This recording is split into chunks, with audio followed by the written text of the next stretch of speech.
6 महिन्यांमध्ये यशोमती ठाकूर भाजपात दिसतील असा आमदार रवी राणा यांनी दावा केलेला आहे। यशोमती ठाकूर भाजपात जाणार ही काळ्या दगडावरची रेघ आहे असं राणा म्हणतात। तिवसा मतदारसंघाची तिकीट पाहिजे म्हणून यशोमती ठाकूर यांनी मुख्यमंत्री फडणवीसांची भेट घेतली होती। तिकीट मिळत असेल तर भाजपात यायला तयार आहे असं यशोमती ठाकूर म्हणाल्या होत्या असा दावा रवी राणांनी केला आहे।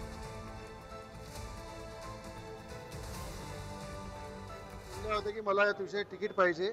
इलेक्शनच्या आधी सुद्धा त्या अनेकदा देवेंद्र फडणवीस साहेबांना भेटल्या की तिवसाची भाजपची तिकीट मिळत असेल तर मी भाजपमध्ये यायला तयार आहे। पण तेव्हा राजेश वानखेडे आमचे उमेदवार पक्के झाले होते म्हणून थोड्याशा ते सटकलं।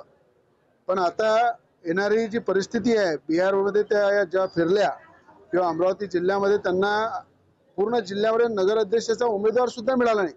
सगळे उमेदवार मुस्लिम आहे। मुस्लिम उमेदवार शोधू त्यांना काँग्रेसवर लढावं लागून आलं।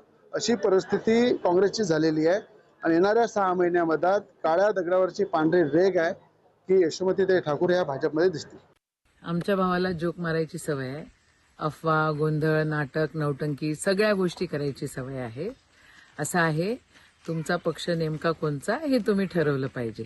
आजची वस्तुस्थिती ही आहे की भाजपनी त्यांचा पक्ष रवी राणा, नवनीत राणाच्या खुटाले बांधलेला आहे। आता राहिला विषय माझा, मी जन्मली इथे, मरणार इथेच आहे। सत्य काय आहे ते लोकांना माहिती आहे आणि तुम्ही जी गुंडागर्दी, दादागिरी करतायत हे लोकांना अजिबात आवडत नाहीये।